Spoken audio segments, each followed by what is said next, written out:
안녕하세요. 이번 시간에 우리가 공부해 볼 내용은 중독의 원인입니다. 우리가 보통 어떤 병에 걸렸다는 얘기를 들으면 왜 나한테 이런 일이 생겼을까? 라는 질문을 제일 먼저 던지게 되는데요. 어쩌면 이 비디오를 보고 계시는 분들도 왜 내가 하필 중독이라는 병에 걸렸을까라는 의문을 던져보신 분들이 많이 계실 것 같아요. 그 궁금증을 풀 수 있는 좋은 시간입니다. 이번 강의를 위해서 가톨릭대학교 이해국 교수님 나와주셨습니다. 교수님 안녕하세요. 네, 안녕하세요. 네, 안녕하세요. 네, 저는 가톨릭대학교 의정부 성모병원의 정신건강의학과죠. 요즘은요. 근무하는 이해국이라고 합니다. 네, 여러분들 이런 영상으로 통해서 만나게 돼서 매우 반갑습니다. 우리 선생님께서 말씀해 주신 대로 제가 오늘 말씀드릴 내용은 쉽게 얘기하면 도대체 왜 중독이 되는가? 왜 술에 의존이 되는가? 나는 왜 술에 의존이 되었는가에 대한 이야기를 하고자 합니다. 일단 먼저 제일 궁금하신 게 그걸 거예요. 내 주변에 나보다 술 많이 먹는 사람도 많고 우리나라 사람 중에 90%가 술을 먹는다고 하잖아요. 그럼 도대체 음주자 중에서 그러면 몇 %나 정말로 중독이 되는 걸까 의아하게 생각하실 것 같은데요. 일단 결론부터 말씀드리면 술 먹는 사람 10명 중에 1명이 치료가 필요한 중독자가 됩니다. 결국 그 얘기는 많은 분들이 나는 그 10%에 속하지 않고 나는 정상적으로 먹는 90%에 속한다라고 생각하기 쉽다는 거죠. 실제 보시게 되면 한 55% 정도는 술을 먹어도 아무 문제가 없는 분들이고요. 나머지 한 50%에서 조금씩 문제가 생기기 시작하는데요. 그 중에 한 30 내지 40%는 조금 문제가 있지만 아직 치료가 필요한 중독자 수준까지로 가지 않은 분들이고요. 5% 내지 10%가 뭐 내성이나 금단이나 다양한 어떤 생물학적인 그런 증상들을 나타내는 치료가 필요한 중독자라고 할 수 있겠습니다.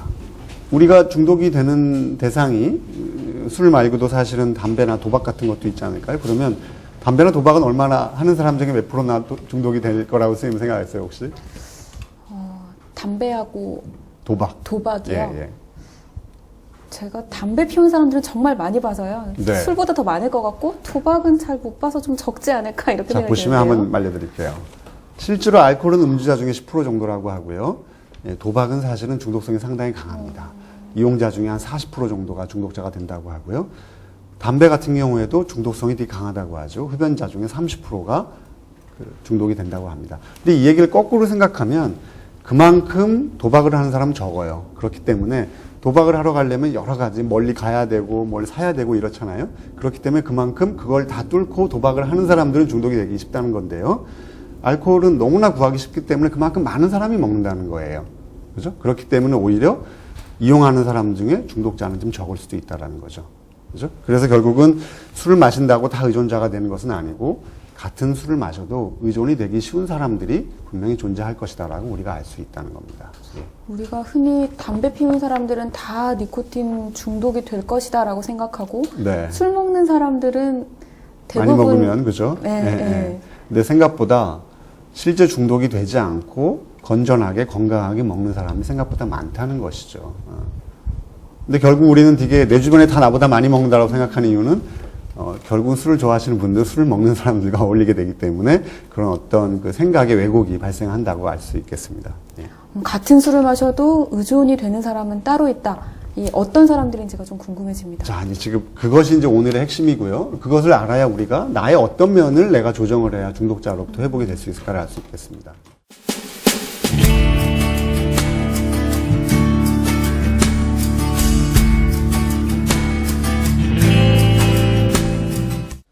누가 중독이 되고 누가 중독이 안 되는 것일까가 우리의 핵심 질문인데요. 그럼 일단은 한번 봐야 될 것 같아요. 결국은 우리나라에 사는 30대 남자인 내가 술을 먹어서 중독이 됐다라고 하면 내가 중독이 되는 거에는 결국은 어떤 술을 먹느냐도 되게 중요할 것이고요. 그리고 내가 어떤 유형의, 내가 어떤 성격의, 내가 어떠한 취약성을 가지고 있는 사람이냐 그것도 물론 되게 중요합니다. 그리고 또 한 가지 같은 또래 같은 사람이어도 어떤 환경에서 내가 살고 있느냐에 따라서도 상당히 중독자가 될 수 있기도 하고 아니기도 합니다. 예를 들면 환경 문제를 먼저 예를 들면 종교적으로 술이 금지되어 있는 중동 지역의 알코올 중독자의 비율은 매우 낮습니다. 그러니까 결국 내가 만약 중독자라면 어떻게 보면 내가 술을 많이 먹어서 중독이 됐지만 내가 만약에 다른 나라에 태어났더라면 나는 중독자가 아닌 될 수도 있어요. 왜냐면 똑같은 그렇죠. 사람이지만. 내가 아무리 술을 좋아하는 사람이지만 술을 구할 수 없다면 중독자가 될 수가 없죠. 그리고 또 한 가지. 일본도 우리나라만큼 되게 술을 많이 먹어요. 하지만 일본은 맥주의 소비량이 훨씬 더 많아요. 근데 우리나라처럼 요즘은 소주 도수가 낮았지만 20도짜리 도수가 높은 술을 온 국민이 이렇게 많이 먹는 나라는 없어요. 결국은 독주를 즐기는 나라일수록 알코올 중독이 더 잘 된다는 것을 알 수 있겠습니다. 그러니까 사실 그렇게 보면 많은 사람들이 내가 중독자라고 인정을 하게 되면 그건 내 잘못으로 내가 중독이 됐다라고 생각을 하지만 이 부분만 생각을 하시죠. 그렇죠. 하지만 실제로 어떤 술이 많이 생산이 되고 어떤 술이 내 주변에서 손쉽게 구할 수 있고 우리나라의 음주 문화가 어떻고 이런 것들로 다 영향을 받고 있다는 거죠. 결국 이 말씀은 여러분들이 정말로 너무 수치스러워하거나 정말 이게 내 잘못이구나라고 너무 그렇게 굳이 자기 비하적으로 절대로 생각하실 일은 아니라는 겁니다. 그죠? 그렇다고 또 나는 아무렇지도 않고 다 남 탓이라고 얘기할 수는 물론 없겠죠. 그래서 이제 세 번째 사람에 대해서도 말씀드릴 텐데 이것도 마찬가지입니다. 사실은 내가 어떤 내 성격이 막 자극적인 걸 좋아하거나 아니면 그 반대로 너무너무 불안이 높아서 술을 먹었을 때 그 효과를 되게 빨리 받아들이시는 분들도 있거든요. 술 먹으면 편안해지시는 그렇죠. 분들이에요. 그런 분들 같은 경우에는 그런 개인적 이유로 인해서 술을 더 좋아하시게 될 수 있고요. 근데 이런 것들이 본인의 어떤 선택의 문제도 있지만 내 아버지가 알코올 중독자였거나 아니면 내 체질이 술을 먹어도 술에 잘 취하지 않는 체질이라면 그런 어떤 생물학적인 부모로부터 물려받은 어떤 유전학적인 특성도 내가 알코올 중독자가 되기 쉬우냐, 되기 어려우냐를 결정하는 그런 요인도 있다는 거죠. 결국은 이걸 보면 결론적으로 말씀드리고 싶은 것은 당신 탓이 아닙니다. 알코올 중독자가 된 것이 당신 탓이 아닙니다. 이 얘기를 제가 말씀드리고 싶은 거예요. 100% 내 탓인 것은 아니다. 그렇죠. 100%내 탓인 것은 아니다. 내가 어떤 선택을 잘 못한 부분도 물론 있지만 그 외에 많은 것들이 영향을 준다라고 우리가 생각을 할 수 있다는 거죠. 이제 생물학적인 부분에 대해서 말씀을 드리면요. 좀 유식하게 얘기를 드릴게요. ALDH라는 유전자가 있어요. 이건 뭐냐면 술을 먹으면 이것이 아세트알데하이드라고 하는 물질로 바뀌는데요. 이 물질이 소위 얼굴이 빨개지고 막 울렁거리고 토하게 만드는 그런 술을 먹었을 때 괴로움을 유발하는 물질이거든요. 근데 우리나라 사람들은요, 선천적으로 서양 사람들에 비해서 이 아세트알데하이드라는 것을 빨리 전환시키는 유전자가 좀 부족한 나라예요. 유전자적으로. 그런데도 불구하고 우리나라 사람들이 술을 많이 드시죠. 그러면 그 얘기는 우리나라 사람들은 유전적 체질적으로 술 분해가 잘 안 되는데 그렇죠. 그럼에도 불구하고 환경적 요인이 워낙 접근성이 강하기 때문에 그걸 극복하는 분들이 많이 있다라는 겁니다. 그죠? 어찌됐건 얼굴이 빨개지는 분들은 얼굴색이 안 변하는 분들에 비해서 알코올 중독이 될 가능성이 좀 떨어지시는 거예요. 그러니까 이런 생물학적 요인이 만약에 내가 얼굴이 안 변한다면 그만큼 알코올 중독이 될 가능성이 높죠. 근데 이런 유전적인 요인은 내가 노력을 한다고 변하는 것이 아니라 부모로부터 물려받는 거예요. 얼굴색이 안 변하는 사람이 중독으로 갈 가능성이 높은 건 그만큼 높아요. 많이 먹기. 그렇죠. 그만큼 불편하지 않고 많이 마시죠. 술이 많이 들어오면 그만큼 술에 의한 중독성 효과가 더 커지는 거기 때문에 그렇습니다. 예를 들어 이제 두 번째 내용은 뭐냐면 결국은 우리 머리 안에 보상회로라고 하는 곳이 있어서 알코올이 여기에 작용을 하게 되면 도파민이라는 물질이 나와서 기쁨이 유발이 되기 때문에 뭔가 해서 기뻐지는 행동을 계속 하게 되잖아요. 그런데 보시면 제가 이제 필이 꽂히는 사람과 별 반응이 없는 사람이라고 얘기를 했는데요. 두 가지예요. 필이 꽂힌다는 거는 좋은 거예요. 술이 들어와서 좋은 효과를 머릿속에서 나타내게 되는데 어떤 사람들은요, 이 좋은 효과보다도 술 먹으면 좀 피곤하고 졸리고 어지럽다라고 느끼는 분들도 있어요. 이런 분들은 뭔가 이 도파민을 받아들이는 수용체가 이 필이 꽂히는 사람하고 좀 다른 거예요. 모양이 다르든 개수가 다르든 뇌 안에. 그렇죠. 그렇기 때문에 술을 먹어서 불편한 분들보다는 술을 먹어서 필이 꽂히는 분들이 훨씬 더 알코올 중독이 잘 될 수 있죠. 예컨대 몸 안에서 도파민과 엔돌핀이 생겼을 때 그것을 받아들이는 수용체가 숫자가 적다든지 하면 이런 분들은 기쁨을 덜 느끼게 되겠죠. 근데 이 수용체가 많은 분들은 기쁨을 더 많이 강하게 느낄 수 있어요. 이런 분들은 더 중독이 쉽게 될 수도 있다는 거죠. 하지만 이런 특성들은 유전적으로 결정이 된다는 겁니다. 수용체가 많으면 기쁨을 더 많이 연구 결과마다 많은 게 더 중요하다, 적은 게 더 중요하다라고 돼 있긴 해요. 예컨대 기본적으로 엔돌핀의 수준이나 도파민의 수준이 기본적으로 낮게 유지가 되는 분들은 술이 들어왔을 때 그 효과를 더 크게 느끼는 거예요. 낮았는데 채워지니까 그렇죠. 더 네. 크게 그러니까 사실 이런 것들은 유전적으로 결정이 되는 거기 때문에 그거는 어떻게 보면 그 유전적인 성질은 그 본인이 타고나는 거거든요. 그 사람이 노력을 하거나 그 사람이 뭘 잘못해서는 아닌 거죠. 그러니까 아주 중요한 두 가지, 술이 몸에 들어와서 어떤 역한 반응을 일으키는 정도와 술이 몸에 들어와서 정말로 좋게 느끼는 정도가 생물학적으로 유전적으로 결정이 되기 때문에 이 가장 중요한 두 가지 한 50% 내지 60% 정도가 중독자가 되냐 마느냐를 결정하는 이 요인이 생물학적으로 유전적으로 결정이 된다는 거거든요. 그러니까 이건 상당히 큰 거예요. 두 가지 얘기해 주셨는데 네. 하나는 내가 술을 잘 분해해서 그쵸. 얼굴이 빨개지지 않는가. 술 먹어도 불편하지 않느냐. 예. 두 번째는 술을 먹으면 이제 필이 꽂힌다고 하셨는데 네. 기분이 좀 편안해지고 네, 좋은 네. 느낌을 갖느냐. 이거는 이 비디오를 보시는 분들이 스스로 내가 네. 어떤 타입인가 그렇죠. 생각해 볼 수 있을 것 네네. 같아요. 근데 근데 이런 아마 것들이 다 초기를 떠올리셔야 될 겁니다. 지금은 뭐 이미 처음 많이 내가 술을 먹었을 때. 처음에 1, 2년 정도 드셨을 때 이런 분들이 그만큼 알코올 의존으로 빨리 진행이 되어 버리는 거죠. 더 뭔가 불리하신 거군요. 먹어서 불편하지 않고 그리고 먹어서 좋은 느낌이 강한 분들이라면 더 빨리 그러한 요인 때문에 알코올 중독이 그러니까 이건 무슨 얘기냐면 누군가가 내가 20살쯤에 무슨 테스트를 해서 너는 이런 테스트를 해봤더니 정말로 술을 조금만 먹어도 알코올 중독자가 쉽게 될 수 있다라고 얘기를 해줬더라면 여러분은 아마 중독자가 안 됐을 가능성이 되게 높다라는 거예요. 자, 그럼 여태까지 쭉 말씀을 들으면 이미 결정이 돼버렸고 뭐 이건 내가 결정한 것도 아니고 이미 결정된 거라면 그럼 뭐 내가 뭐 바꿀 수 있는 게 뭐가 있나라고 생각하실 수도 있겠어요, 그죠? 좀 어쩌면, 허무하죠? 네, 부모님 원망을 하실 수도 있을 예. 것 같기도 한데요. 그런데 아까 말씀드렸듯이만 어떤 생물학적 요인만 있는 것이 아니라 말씀드리면 뭐 이런 다양한 또 심리적인 요인들이 있기 때문에 꼭 그렇게 생각하실 필요는 없다라는 거고요. 다음 유전에 대해서 다시 한번 말씀드릴게요. 알코올 중독은요, 여러분들이 잘 구별하셔야 될 게 유전 질환은 아닙니다. 하지만 유전적 특성이 있습니다. 이 얘기는 뭐냐면 알코올 중독자에서 태어난 사람이 중독자가 될 가능성이 높습니다. 하지만 알코올 중독자한테 태어났다고 해서 부모가 알코올 중독자라고 해서 모두가 다 알코올 중독자가 되는 것은 아니다. 이 두 가지는 분명히 다르다라는 걸 기억을 했으면 좋겠어요. 아까 중독이 될 가능성은 높다라고 했는데 일반 사람보다 높다는 뜻인가요? 네, 한 3배에서 4배 정도 된다고 하고요. 생각해 보시면 돼요. 일반적으로 인구에서 1년 알코올 유병률이 한 5% 정도 된다라고 하거든요. 1년 알코올 유병률은 1년 동안 그렇죠. 알코올 중독이 될 확률. 네, 네. 근데 만약에 우리 부모가 다 알코올 중독자다. 그러면 그 비율이 더 높아지는 거죠.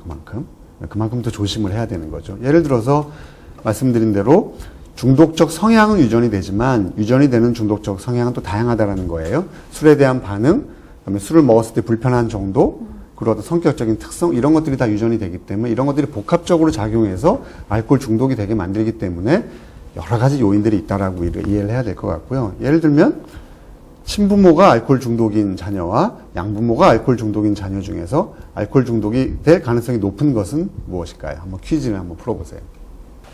그러니까 정상적인 집안에 태어나서 알코올 중독자인 부모에게 입양이 된 아이와 거꾸로 친부모가 알코올 중독자인데 그렇지 않은 부모로 입양이 된 아이들 중에서 오히려 친부모가 알코올 중독인 부모로부터 태어난 아이의 알코올 중독 발생률이 더 높다라는 거예요. 그러니까 오히려 환경적인 요인보다 생물학적인, 유전적인 요인이 더 크다라는 거죠. 네. 그리고 알코올 중독자의 자녀가 알코올 중독이 아닌 가정에 입양이 됐을 때도 마찬가지입니다. 그 집에서 원래 자란 아이들보다 똑같이 양육을 했어도 알코올 중독자가 될 가능성이 그만큼 높다는 거죠. 알코올이 유전이 되냐라고 이제 많은 분들이 물어보시거든요. 근데 사실은 정확하게 얘기하면 알코올 중독이 유전된다라고 하면 50%는 맞는 말이고 50%는 틀린 말이에요. 이렇게 설명을 드릴 수 있을 것 같아요. 결국 이제 유전적 특성 때문에 알코올 중독인 부모에서 알코올 중독인 태어난 아이가 알코올 중독으로 발전될 가능성은 상당히 높아요. 그런데 그것이 한두 개의 유전자를 통해서 결정되는 건 아니기 때문에 유전 질환이라고는 얘기는 하진 않아요. 하지만 성격적 특성이라든지 어떤 술이 들어왔을 때 몸에서 거부하는 반응의 정도라든지, 그다음에 술을 먹었을 때 쾌감을 느끼는 정도라든지, 그다음에 기본적으로 불안이 높은 성격이라든지 이런 종합적인 것들이 다 물려받게 된다면 이 친구는 중독이 될 가능성이 상당히 더 높아지겠죠. 하지만 그 중에서 뭐 한두 가지만 물려받았다라고 하면 그만큼 중독이 될 가능성은 좀 적은 거겠죠. 그렇기 때문에 우리가 이런 유전적 성향이 있는 거는 맞지만 유전 질환이다라고 딱 못 박아서 얘기할 수는 없다라는 거죠. 만약 형제 중에도 그렇기 때문에 이게 유전적 특성은 있지만 유전 질환이 아니라는 건 뭐냐면요. 이게 한두 개 딱 정확한 그 유전자에 의해서 그 알코올 중독이 유전된다면 그 둘 다 알코올 중독이라면 자녀 중에 알코올 중독이 나올 퍼센테이지가 딱 미리 정해져요. 그러면 이를테면 유전 질환이라고 하려면 유전을 일으키는 그 원인이 딱 정해져 있어서 그렇죠. 그게 다 정해지면 예측이 돼요. 너는 몇 프로 확률로 그렇죠. 확실히 된다. 예, 예. 근데 이제 이 유전적 특성이 있다라고 하는 것은 말씀드린 대로 50% 정도가 유전적 특성이 있다라고 했잖아요. 그러면 나머지 한 50%는 그 환경적 요인도 작용을 한다는 거예요. 그렇기 때문에 비록 둘 다 알코올 중독자여도 형제가 만약에 4명이다라고 한다면 그 형제 중에 아무도 알코올 중독이 아닐 수도 있고요. 그리고 4명 다 알코올 중독일 수도 있다라는 거예요. 부모님이 둘 다 알코올 중독자였다고 했을 때 네. 어떤 사람은 발병이 되고 자녀들 중에요. 그렇죠. 어떤 형제는 발병이 안 되기도 하고 왜냐하면 그렇잖아요. 환경적 요인도 상당히 많이 작용을 하고 그리고 성격적 요인이라든지 이런 다른 여러 가지 특성들도 유전이 되기 때문에 그건 차이가 다른다는 거죠.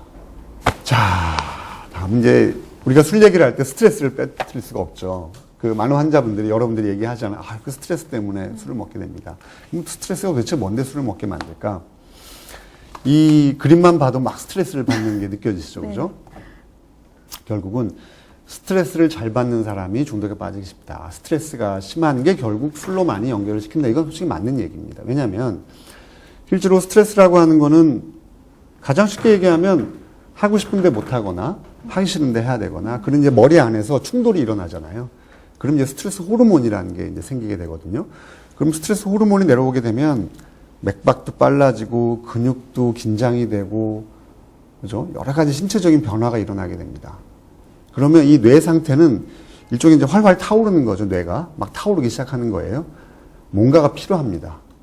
이 괴롭고 화나고 힘든 이 상태를 내 스스로 달랠 수 있는 사람들은 모르겠지만 그걸 내 스스로 달랠 수 없는 사람들은 예컨대 불이 났으면 물을 부어서 불을 끄듯이 나의 이 스트레스로 부글부글 끓고 있는 상태를 술이라고 하는 것으로서 편안하고 안도하게 만들 그런 필요성들이 되게 그만큼 높아지는 거죠. 그럼 이 스트레스를 잘 받는 사람들이 또 그런 스타일이 또 따로 있나요? 그렇죠. 그게 이제 소위 뭐 성격이기도 하고 어떤 타고난 기질이기도 한데요. 예를 들면 이것도 한 가지 예가 될 수 있어요. 우리가 이번에 뭐 세월호 사건도 났지만 많은 분들이 또 특히 여성분들 중에서 술을 많이 드시는 우리 중년 여성분들 중에는 되게 뭐 한이 맺혀 있는 분들이 되게 많잖아요. 뭐 30대, 40대 때 뭐 시집살이 하면서 괴롭고 뭐 남편이 괴롭혀서 괴롭고 이런 분들이 40대, 50대가 되면서 술에 한두 잔 맛을 보기 시작하다 보면은 또 이제 알코올 중독으로 빠지는 경우도 많거든요. 한번 생각을 해보세요. 그러니까 한이라는 건 결국 뭐냐면 내 이 머릿속에 내가 겪은 일을 저장하는 어떤 기억의 세포가 있는데 여기가 아주 행복한 기억이 많은 게 아니라 아주 괴롭고 힘들고 생각하면 슬프고 막 이런 기억이 막 가득 차 있는 거예요. 그럼 이런 분들도 마찬가지예요. 이런 기억이 재방송이 될 때마다 뭔가 하여튼 외부에서 이거를 좀 꺼줘야 돼요. 근데 그거를 내가 뭐 친구도 만나서 수다도 떨고 뭐 운동을 하거나 취미 활동을 하거나 이런 걸 통해서 풀지 못하는 분들은 결국 뭐예요? 술이죠. 담배든 술이든 뭔가 짧게 가볍게 그걸 함으로써 내 이 쾌감을 올려서 이 괴로운 상태를 낮추고 싶은 그런 생리적인 욕구가 되게 많아지는 거죠. 일반적으로 우리가 일상생활에서 받는 어려움들을 스트레스라고 표현 많이 그죠? 하잖아요. 네. 근데 왜 트라우마라고 할 때는 더 그렇죠. 좀 큰 걸 얘기 네, 많이 네, 하는데 네.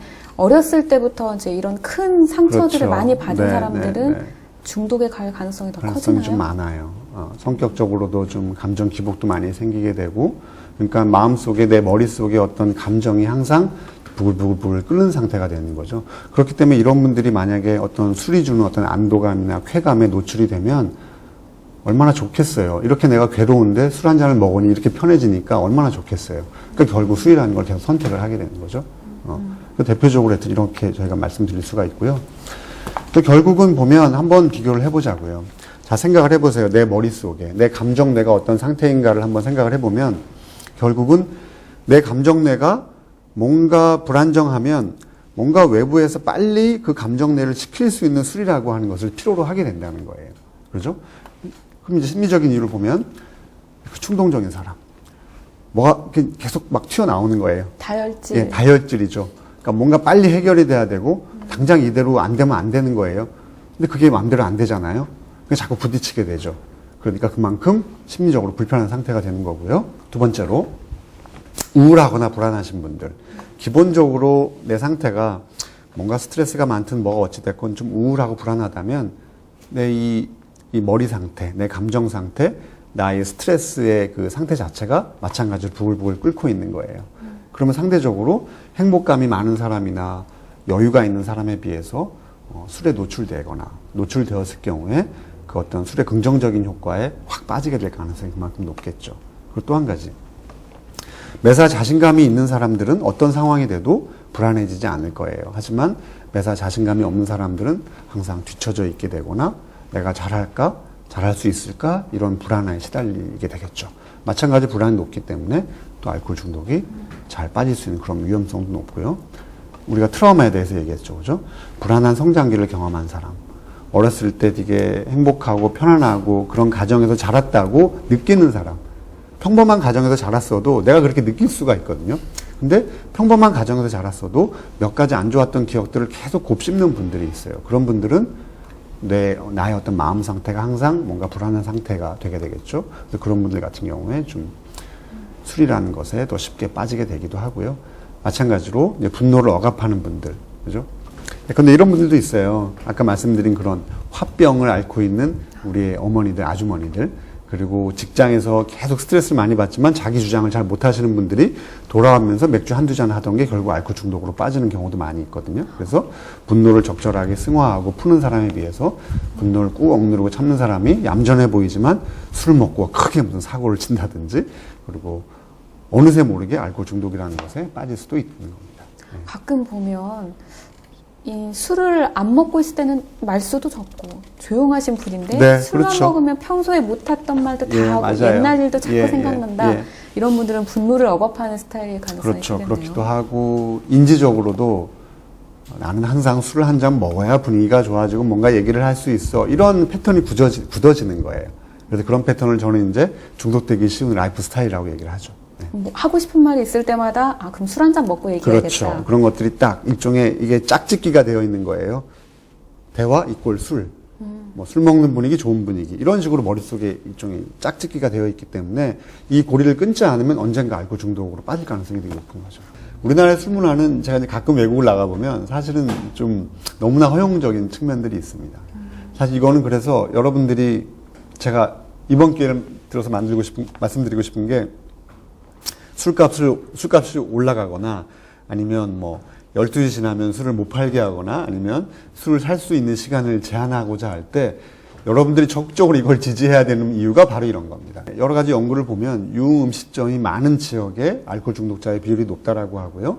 그리고 술을 언제든지 왕창 살 수 있는 뭐 대형 주류 마트나 이런 것이 많은 지역에서 음주 문제가 더 많이 발생을 한다고 합니다. 그러니까 사실은 제가 볼 땐 여러 알코올 문제로 이미 본인과 가족이 고생을 하시는 분들인 경우에 더더구나 더 많이 우리 사회가 어떤 술 권하는 어떤 음주 문화가 개선이 될 수 있도록 노력을 하시는 것이 본인이 중독으로부터 벗어날 수 있는 그런 아주 중요한 전략 중에 하나라는 걸 우리가 꼭 알아야 될 것 같아요. 왜냐하면 언제 어디서 내가 또 마음이 흔들려서 술집 앞을 지나가다가 12시, 1시에 지나가다가 그 집에 들어가서 술을 사게 될지 모른다는 거예요.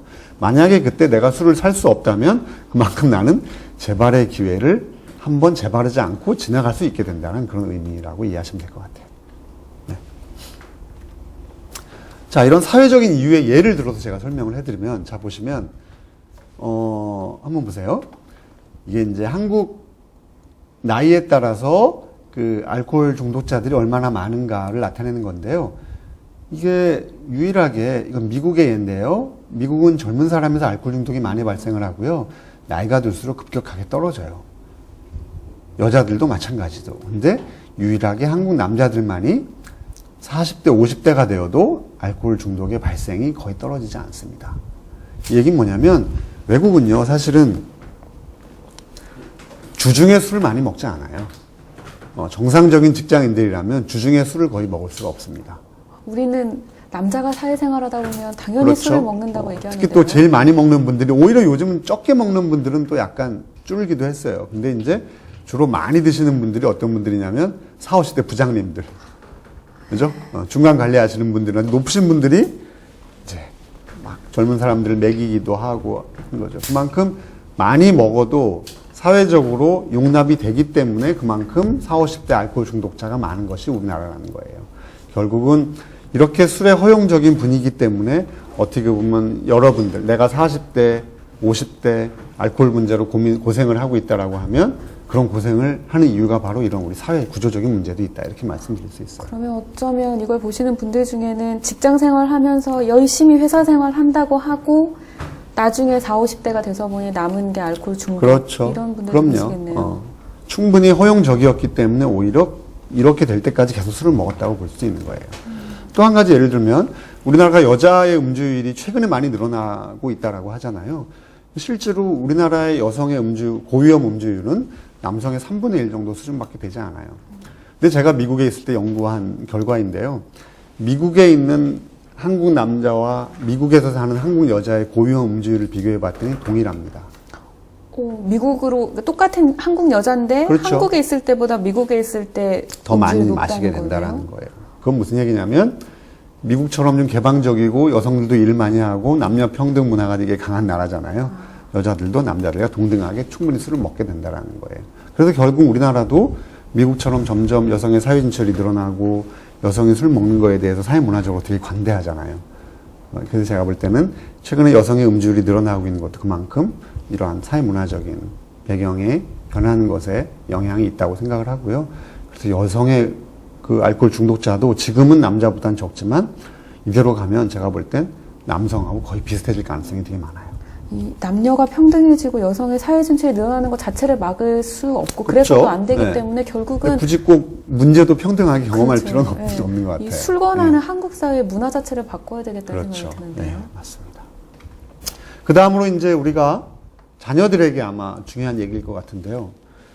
우리 어렸을 때 이제 음복한다고 해서 초등학교 어린애 아이들도 한 모금씩 주기도 하거든요. 특히 옛날에는 집에서 다 술을 담궈 먹었잖아요. 그러니까 이제 당근 술은 괜찮아 그러면서 뭐 막걸리든 포도주든 그냥 한 입만 먹는 게 아니라 대부분의 아이들은 싫다고 도망가지만 먹었을 때 필이 받는 애들이 제가 있다고 말씀드렸죠. 그러면 정말로 14살, 13살 이하인 아이들한테 절대 술을 줘서는 안 돼요. 그 이유는 왜냐하면 우리가 보통 15세 뇌는 어려서부터 이미 10세 이전에 대부분 다 발달을 해요. 특히 감정뇌, 기쁨과 쾌락과 슬픔을 느끼는 감정뇌는 3살, 4살, 10살 이전에 다 이미 다 성숙이 됩니다. 성인처럼 느낀다는 그럼요. 성인처럼 느껴요. 네. 그런데 도덕심이라든지 자제를 하고 억제를 하고 뭔가 계획을 하고 예측을 해서 판단을 하고 한 이 전두엽의 기능은 15세부터 시작해서 최고조로 발달을 하거든요. 그런데 14세가 되기 전에 술이나 담배에 노출이 되게 되면 이 전두엽이 발달하는 것 자체가 느려지거나 아니면 이루어지지 않게 되는 거예요. 그래서 14세 이전에 술을 마시게 되면 19세, 20세 때 알코올 중독이 될 가능성이 몇 배는 더 높아진다라고 연구 결과가 나오고 있어요. 아까 그 전두엽의 기능은 뭐 도덕심, 판단, 자제 이런 얘기 하셨는데 네. 그런 것들은 진짜 어른이 하는 어른의 뇌라는 그렇죠. 느낌이 들거든요. 어른의 뇌의 기능이죠. 이런 것들이 사춘기 때 최고조로 발달을 하는데 그 이전에 술을 마시게 되면 안 이게 된다. 발달을 안 되는 거예요. 근데 사실은요, 전두엽은요, 성인이 돼서도 술을 많이 먹게 되면 이게 손상이 됩니다. 그래서 먹으면 먹을수록 판단을 못하게 되잖아요. 내가 더 먹으면 어떤 위험이 나한테 생길 것이다라고 하는 것을 판단을 잘 못하게 되는 거죠. 그렇기 때문에 좀 위험하다는 겁니다. 예. 자, 여태까지 우리가 쭉 말씀드렸던 게 왜 중독이 되는가, 나는 왜 중독이 되었는가를 한번 쭉 제가 설명을 드렸어요. 다시 생각해 보면 생물학적인 요인, 술에 대한 몸의 반응, 그다음에 술이 주는 쾌감에 대한 나의 뇌의 반응, 그리고 나의 어떤 심리적인 특성, 성격, 그것도 인지 스타일, 삶을 다루는 방식 이런 것도 얘기를 했고, 그다음에 어떤 제도적인 거, 음주 문화적인 거 여러 가지 이제 그 중독을 되게 만드는 그런 요인들을 쭉 제가 설명을 해드린 거예요. 아마 여러분들이 강의 들으시면서 그래 맞아 나는 저런 게 있었어, 맞아 나는 저기에 해당이 돼라고 쭉 생각을 하셨을 거예요. 근데 이게 중요한 이유는 사실은 지금부터예요. 왜냐하면 한번 보세요.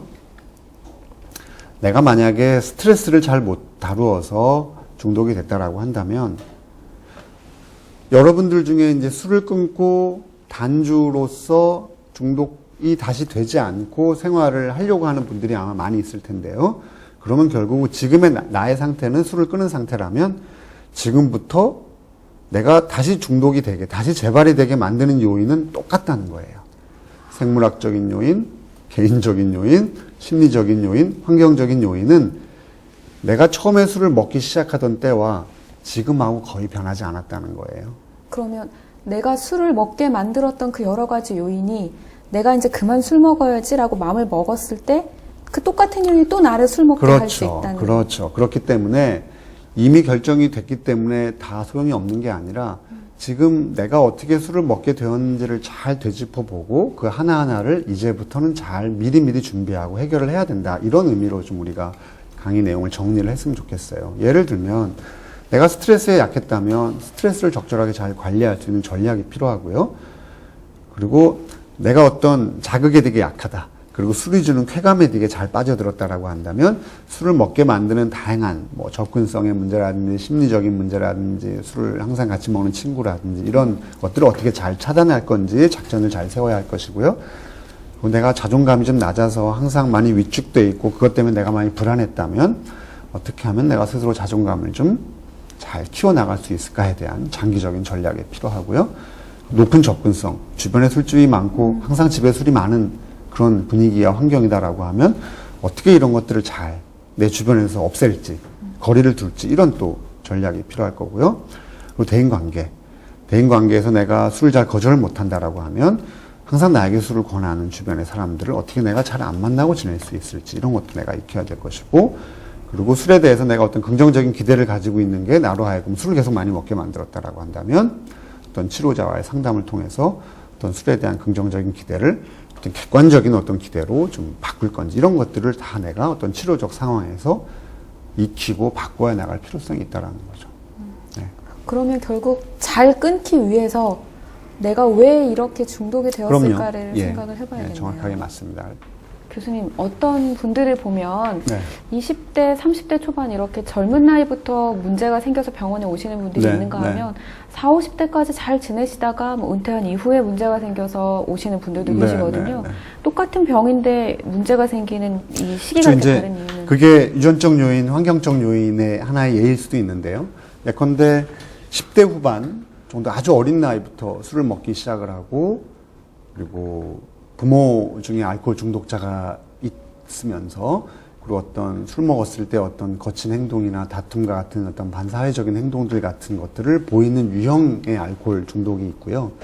30대, 40대까지, 30대 정도까지 술을 먹지도 않다가 소위 이제 사회적 수준 정도에서 음주를 하다가 40대, 50대 때 늦은 나이에 발병을 하는 알코올 중독. 이 경우에 부모 중에는 알코올 중독이 없는 경우도 있고 다른 어떤 위험 행동이나 이런 것이 따르지 않는 그런 알코올 중독의 유형이 있기도 하거든요. 그만큼 이거는 첫 번째 유형은 그만큼 그 유전적 특성이 강한 알코올 중독이라고 할 수 있겠고요. 어떤 생물학적 특성이 더 많은 거예요. 두 번째 알코올 중독 유형 같은 경우에는 어떤 사회문화적 환경의 영향을 더 많이 받는 알코올 중독이라고 할 수 있죠.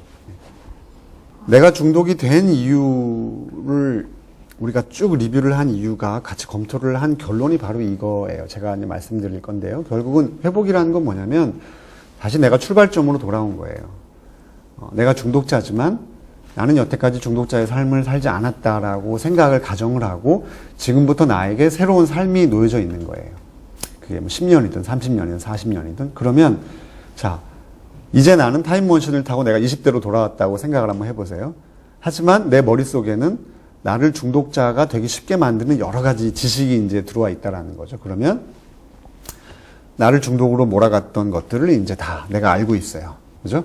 그러면 그것을 어떻게 내가 잘 피해갈 건지, 내가 어떤 중독이 잘 되어온 성격적인 특성을 갖고 있다면 그런 반대적인 특성으로 내가 가기 위해서 어떻게 내가 이 방법을 찾아야 되는지, 그런 것들을 뭐 가족의 도움을 받건 뭐 제도의 도움을 받건 치료자의 도움을 받건 잘 받아서 이제부터는 새로운 나로 잘 살아가는 과정, 이러한 것들이 바로 어떤 회복의 과정이다, 이렇게 말씀을 드릴 수 있겠습니다. 그렇죠? 네. 결국 원인을 찾는 거는 회복의 출발점이라고 그렇죠. 하는 거네요. 예. 아주 좋은 비유를 해주신 것 같아요. 원인을 찾는 것은 어떤 회복의 출발점에 제대로 잘 서기 위한 것인 것 같아요. 마지막으로 거울을 제가 하나 갖고 나왔어요. 결국 이 얘기는 뭐냐면, 뭔가 내가 부족하기 때문에 자꾸 중독에 빠지잖아요. 뭔가 채우려고요. 근데 내가 부족하다고. 그러니까 나는 꽤 열심히 살아왔고, 출발점에 서 있는 내 모습은 그냥 부족하지도, 과하지도 않은 그냥 그 자체인데, 자기 앞에 거울을 비춰볼 때 자기를 미운 오리 새끼처럼 바라보는 분들이 되게 많아요. 중독자들이. 의존이 되신 분들이. 근데 하지만 그렇지 않다. 자기 자신을 좀 여태까지 잘 살아왔다고 격려해주고, 위로해주고, 칭찬해주고, 어떻게 보면 이런 게 우리가 이제 다시 끊고 새로운 회복으로 가는 출발점에서 본인한테 해줘야 될 그것이 아닌가라고 말씀을 드리면서 제가 이제 저의 오늘 이게 결론일 수도 있습니다. 네. 가족도 응원을 해야 되지만 나 스스로도 그렇죠. 잘하고 있다라고 응원을 해줘야 그러니까 출발점에 서서 자기한테 응원해주는 것, 이것이 가장 필요할 것 같아요. 네.